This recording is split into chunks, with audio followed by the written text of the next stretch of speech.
إن الشمس لم تحبس إلا ليوشع بن نون ليالي سار إلى بيت المقدس. تدري أن الكلام اللي قلته الآن هو حديث صحيح عن النبي محمد صلى الله عليه وسلم، رواه أبو هريرة رضي الله عنه. تخيل معي أنه يوشع بن نون استطاع بإذن الله أنه يوقف الشمس في السماء، يعني جلست ثابتة في السماء في منظر عجيب مرة وغريب. والمشكلة أنه يوشع كان في معركة شديدة لتحرير بيت المقدس من قوم كانوا يسمون الجبارين العمالقة.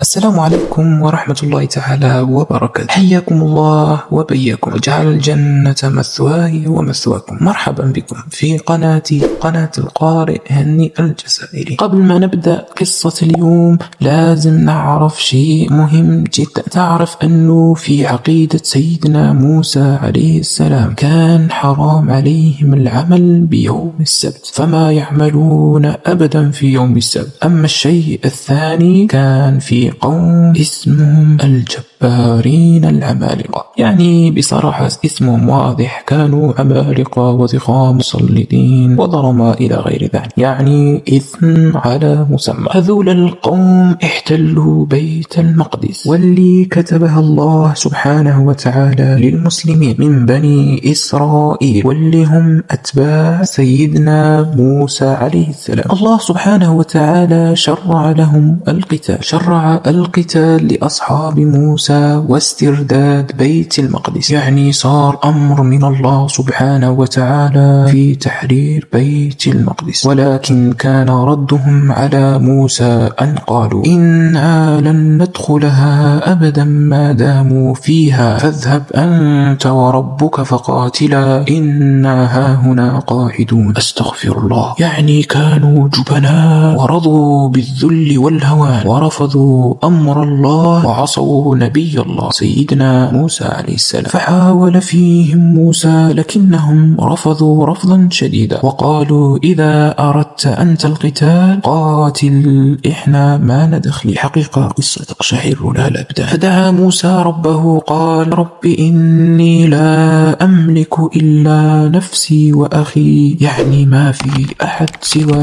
أنا وأخو اللي نقاتل، فافرق بيننا وبين القوم الفاسقين. يعني دعا عليهم سيدنا موسى عليه السلام. فجاءهم الرد من الله سبحانه وتعالى قال فإنها محرمة عليهم 40 سنة يتيهون في الأرض فلا تاس على القوم الفاسقين. وهذا الكلام كلهم بسبب خوفهم وجبنهم وعصيانهم لله عز وجل. فجلسوا 40 سنة إلى أن توفي موسى عليه السلام، وماتوا هذول الجبناء اللي رفضوا القتال. وأبدل الله سبحانه وتعالى قوما غيرهم كانوا أشد منهم قوة وأكثر إيمانا ورغبة في القتال، واللي هم أصحاب يوشع بن نون عليه السلام، واللي يقال أنه غلام موسى اللي كان معه في قصة الخضر اللي مذكور في القرآن، يعني تحديدا في سورة الكهف، والله أدرى وأعلم.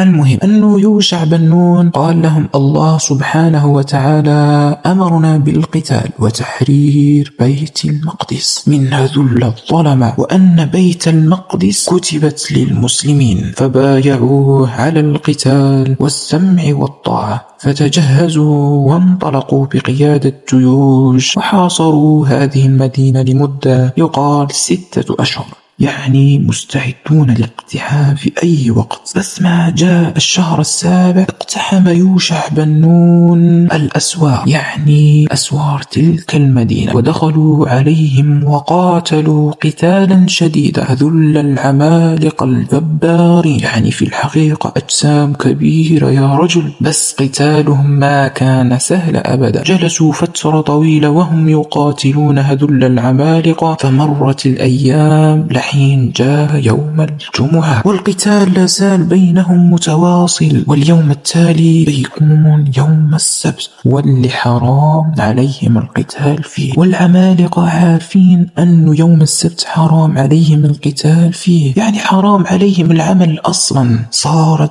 خطة العمالقة الآن هي بس تضييع الوقت، يعني صاروا يلعبون على سير الوقت لحتى يجي يوم السبت وينتصروا. فكانوا بني إسرائيل في كل لحظة طالعوا في الشمس، يعني خايفين لأنه لو غربت سيوقف القتال، ومن بعدها يأتي يوم السبت وهنا سيكون الإحباط والهزيمة. كان كل الجيش يناظر في الشمس وفي نفس الوقت يقاتل، يعني من بينهم يوشع بن نون عليه السلام. هنا جاء وقت الغروب للشمس، يعني لحظات قليلة وهتختفي الشمس. في تلك اللحظات قام يوشع بن نون يناظر في الشمس، قال: أنا مأمور وأنت يا شمس مأمورة، فاللهم أحبسها علينا. هنا حصلت المعجزة، توقفت الشمس في السماء وما غربت، واستمروا في القتال حتى نصر الله سبحانه وتعالى يوشع وأتباعه من المسلمين من بني إسرائيل، وفتح الله لهم بيت المقدس، دخلوها وأصبحت أرض المسلمين. فكان يوشع هو أول